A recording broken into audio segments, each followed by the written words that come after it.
All right, welcome everyone to our deep dive today, and we're going to be exploring some pretty interesting stuff. Yeah. It's an unconventional perspective, I guess you could say, on Earth's history, Right. and we're looking at some excerpts from Earth's genesis, starseeds, dinosaurs, and light intervention. Okay. And this book is it's interesting. It's channeled information from a being who's identified as Ashtar, Okay. claiming to be the leader of an extraterrestrial fleet. Yeah. So Oh. whether you take that literally or not, I mean, some of the ideas here are pretty wild, Yeah. and it's definitely some good food for thought. And, we have, thankfully, an expert here to help us kind of break it all down. I'm happy to be here. Yeah, I appreciate it. So I guess what's your initial reaction when you hear about this kind of stuff? Have you ever encountered anything like this before? I mean, it is definitely unusual as a source material. But I think there's value in kind of exploring these unconventional perspectives, right? You never know what kind of insights you might find, Yeah. even if it's just thought-provoking. Yeah, exactly. Mm. So let's dive into, I guess, Ashtar's first big claim here. And that's that the Big Bang wasn't really a bang at all, but more like a simultaneous creation of everything in the universe. Okay. It's like the universe just blinked into existence Mm-hmm. all at once. So how does that, challenge our understanding of time as we know it? Well, it pretty much throws the linear model of time that we're used to right out the window. Yeah. The idea here is that everything came into being at the same moment, but the unfolding of time, like the development, evolution, it happened differently in different parts of the universe. You could almost imagine it like, say, everyone's starting a race at the exact same time, but each runner is taking a completely different path and at their own pace to reach the finish line. So no straightforward timeline like point A to point B. Yeah. It's more like a cosmic choose-your-own-adventure kind of thing. Precisely. And it's not entirely new, this concept. A lot of cultures and spiritual traditions have explored these nonlinear understandings of time. Like, think about how some cultures perceive time as cyclical, not linear. Oh, that's a good point. Yeah, it really makes you wonder if our very Western concept of a linear timeline is just one way of looking at it. Yeah. When in fact, it could be a lot more complex than that. Yeah. But let's move on to something that really caught my eye when I was going through this, and it's Ashtar's claims about dinosaurs. Okay. He suggests that some dinosaurs, particularly this reptilian species, they weren't just these big lumbering beasts, but they actually developed sentience and intelligence over time. So, It's an interesting idea. yeah, it's a big one. Yeah. So what do you think about that? Well, I mean, intelligent dinosaurs, it might seem kind of far-fetched at first. Sure. But we really have to consider the vastness of time that's involved in evolution, right? Right. And we know that convergent evolution happens where similar traits evolve independently in different species. Like, take crows, for example. They've exhibited problem-solving skills that rival some primates. So given millions of years, it's not entirely crazy to think that some dinosaur species could have evolved along a similar path. So instead of picturing them as these simple creatures driven by instinct, Yeah. we're talking about dinosaurs with complex social structures Potentially. and even problem-solving abilities. Yeah, possibly. But Ashtar takes it a step further. He suggests that their evolution wasn't entirely natural. Okay. He claims there is some genetic manipulation involved, a deliberate intervention by what he calls a reptilian Draconian alliance. Okay, now that's where things get really interesting. Alien genetic engineering, huh? Yeah. What could their motives have been, do you think? Well, Ashtar suggests that this alliance, they wanted to create a super intelligent dominant species for their own purposes. I mean, it's definitely a chilling thought. It is. Just think about it. What if we, right now, have the ability to manipulate the DNA of other species to create super intelligent beings? I mean, what ethical considerations would we need to grapple with? Yeah, you're really making me rethink every dinosaur documentary I've ever seen. Right. I always thought they were just victims of, a random meteor or whatever. Right. But this paints a whole new picture. Absolutely. So Ashtar claims this experiment went wrong Yeah. and the situation on Earth spiraled out of control. So is that why he says the dinosaurs ultimately faced extinction? That's what he suggests, yeah. He claims that the situation became so chaotic, so fraught with danger, that a drastic intervention was needed.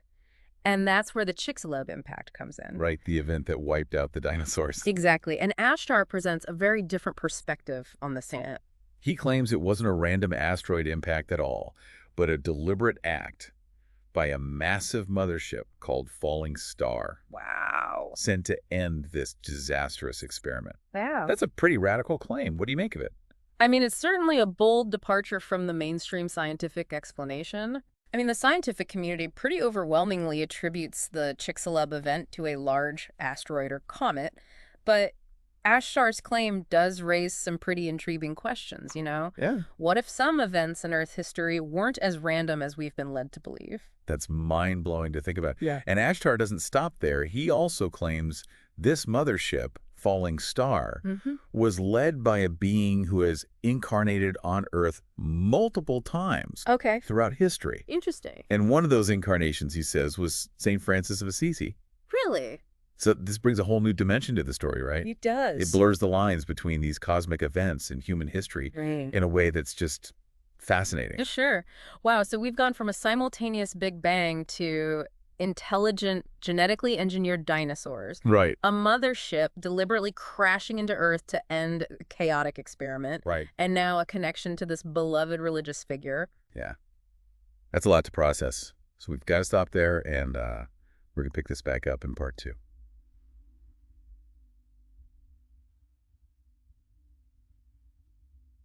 Okay, welcome back to our deep dive into Earth's genesis. And we left off with this pretty dramatic claim that a mothership, falling star, orchestrated the Chicxulub impact Right. to basically reset Earth and pave the way for this new evolutionary chapter Yeah. involving starseeds. Right. So let's unpack this idea of starseeds a bit further. Okay, so for those who maybe aren't familiar with the term, starseeds are souls that are believed to have originated not from Earth, but from other star systems, other planets. Yeah. And they chose to come here to help guide Earth's evolution. Interesting. Ashtar suggests that many people alive today might be starseeds, carrying within them this wisdom and knowledge of these other worlds. So these starseeds came to Earth with a purpose. Right. I mean, like, what was their mission? Ashtar claims they came to help raise Earth's vibration to guide humanity towards a higher level of consciousness. Okay. But their arrival wasn't the beginning of the story. Earth already had its own native souls, souls that had been evolving here for millennia. That makes sense. I mean, Earth's history stretches back billions of years, so Yeah. it's hard to imagine there wasn't already some form of spiritual evolution happening. Exactly. Ashtar describes these native Earth souls as having experimented with all forms of life, like mineral, plant, animal, Wow. gradually expanding their consciousness and evolving through reincarnation. It's as though they were going through a kind of cosmic school, Oh, wow. learning and growing with each lifetime. That's pretty cool. So these native souls were on their own evolutionary journey, Yeah. a journey guided, according to Ashtar, by Gaia, Right, the spirit of Earth. the spirit of Earth. Yeah. He describes Gaia as this loving, nurturing presence that's deeply invested in the evolution of life on her planet. Oh, wow. Imagine her as a cosmic gardener, Okay. tending to her creation, ensuring its growth and well-being. That's a beautiful image. So while the dinosaurs were facing their, huge challenges, these native Earth souls were kind of quietly going about their own evolutionary business. Right. And then into this mix come the starseeds. Right. So what prompted their arrival? Why'd they choose to come to Earth?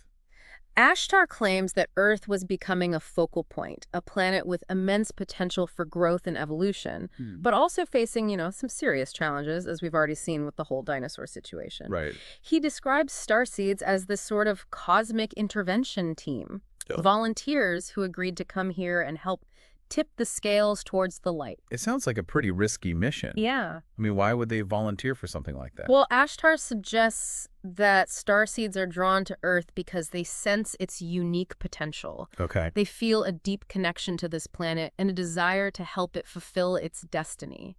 Imagine feeling a pull, a calling towards a specific place, even if it means leaving behind everything you know and venturing into the unknown. That's the kind of dedication Ashtar attributes to these starseeds. So it wasn't just a casual visit. Right. They were making a real commitment Right, they were here to help. to help Earth. Yeah.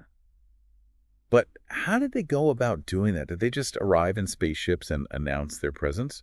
Well, not quite. Okay. Ashtar explains that starseeds incarnated into human forms just like the native Earth souls. Oh, interesting. They became part of the human experience, living, learning, and evolving alongside everyone else. So they were basically embedded within human society, Right. living ordinary lives, but kind of subtly influencing those around them. Exactly. Their mission was to embody their higher consciousness, to be examples of love, compassion, and wisdom, Okay. and to help humanity awaken to its own potential. So that couldn't have been easy for them. No, it wasn't. I mean, did they ever miss their home worlds, their own star systems? Well, Ashtar acknowledges it wasn't always easy for the starseeds. He talks about a feeling of separation, a sense of being disconnected from their true nature and their origins. Imagine being thrown into a completely different environment Right. with different customs and ways of being while carrying this deep-seated memory of something more, something you can't quite grasp. Wow, that sounds like a really profound internal struggle. It was. But they chose to persevere. They did. Ashtar describes their commitment as a seed contract, an agreement they made to come to Earth and fulfill their mission, knowing it would be challenging. Wow. He emphasizes that they always had the choice to leave, to say, enough is enough, Yeah. but most chose to stay, driven by their commitment to helping humanity evolve. So it really makes you wonder how many people around us might be starseeds, Right. living out their seed contracts, working towards this higher purpose Exactly. without even realizing it. That's a fascinating thought. Yeah. It brings up the question, though, how did the native Earth souls feel about these starseeds showing up? Were they welcoming or were they suspicious? Yeah, it's hard to imagine everyone just rolling out the welcome mat for this group of souls claiming to come from other planets. Right. Ashtar doesn't go into a lot of detail on their interactions, but he suggests there was a mix of reactions, just like in any society when newcomers arrive. Sure. Some were probably curious and open-minded, while others were likely wary or even hostile. So a lot of complexities within this kind of cosmic melting pot. Absolutely. But Ashtar makes a crucial point. Both the starseeds and the native Earth souls were, and still are, part of this grand experiment of life on Earth. Mhm. They're all connected, all contributing to the evolution of consciousness on this planet.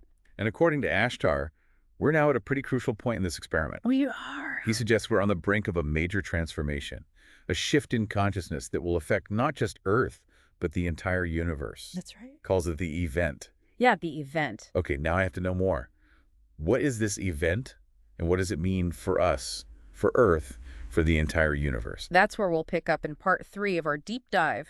Okay, welcome back to the deep dive. We've made it to part 3, and we've gone on quite a journey here. We have. From a simultaneous Big Bang to intelligent dinosaurs. Right. A mothership resetting Earth, the arrival of starseeds. Yeah. And now Ashtar is saying we're on the verge of this huge shift in consciousness that he calls The event. the event. Yeah. Right. So what exactly is this event and how will it affect us? Well, Ashtar, he describes it as this really profound awakening, a collective realization of our interconnectedness as beings of light.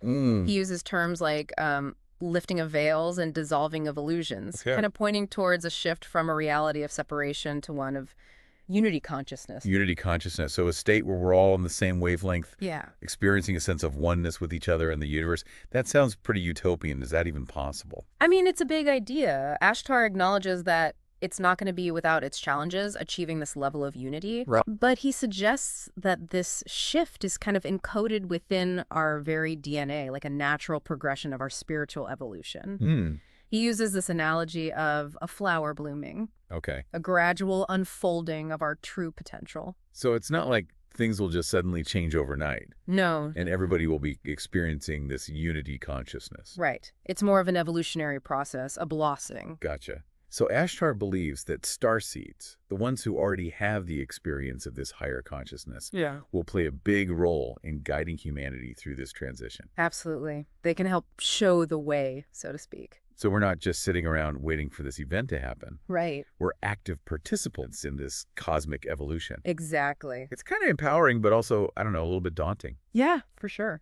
I mean, what if we're not ready for this shift? Well, Ashtar reassures us that there's no need to be afraid or feel any pressure, you know. Ah. Everyone will experience it in their own way, at their own pace. He just encourages us to focus on our own inner growth, cultivating things like love, compassion, and connection in our everyday lives. Makes sense. He reminds us that we're already a part of this unfolding, whether we're consciously aware of it or not. That's a good point. So you don't have to force enlightenment or anything. Yeah. It's more about nurturing your own growth and connection. Exactly. I get it. But what about the people who resist this whole shift? What about the ones who are clinging to fear and separation? Well, Ashtar acknowledges that not everyone will embrace this change. Right. He talks about those who are still kind of caught up in these illusions of duality, afraid to let go of control and Yeah. surrender to this flow of evolution. Right, right. But he suggests that even those who resist will eventually be swept up in this wave of transformation. Hmm. It's like trying to hold back the tide. Eventually, you just have to let go. I like that analogy. So it's not about forcing anybody to believe anything, Mm. but more about creating a space for this shift to happen organically, allowing the light to kind of shine through the cracks. That's a great way to put it. I'm curious, though, what happens after the event? Yeah. What does the future hold for Earth and humanity? Ashtar, he paints a very optimistic picture of a transformed world, a golden age where love, peace, and harmony prevail. Wow. He envisions a healed planet, an end to suffering, and the realization of our full potential as these creative and compassionate beings. That's beautiful. It is, it is. He describes a society where technology is used for good, abundance flows freely, and we live in harmony with nature and each other. I mean, that's amazing, but is it actually achievable? Or is it just wishful thinking?